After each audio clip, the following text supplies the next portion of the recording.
have a question for you. Have you ever asked yourself, how does my body cells receive oxygen?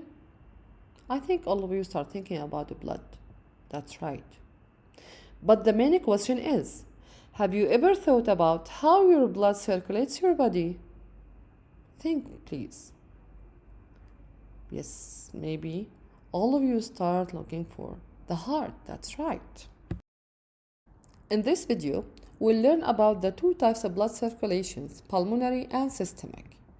As it's clear in the figure, you can see that the circulation between the heart and the lungs, we call it pulmonary, and between the heart and the whole body, we call it systemic. The main difference here is when we are talking about pumping blood to lungs in order to collect oxygen, because the heart will pump here, as it's clear, the deoxygenated blood towards the lung.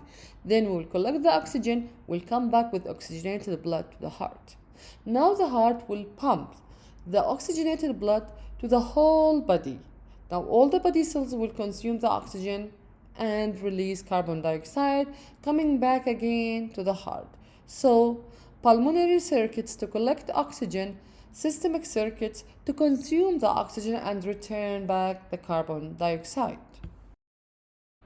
In order to understand the two circulations, let's follow the sequence of a blood flow in this figure. Now, we'll start with the right side. After collecting the deoxygenated blood from the whole body and via superior and inferior vena cava, the blood will enter the right atrium. Contraction is happening through the tricuspid valve into the right ventricle. From the right ventricle, through also the pulmonary valve, it will go via the pulmonary artery and all the way to the lungs in order to collect oxygen and release carbon dioxide in order to exhale it.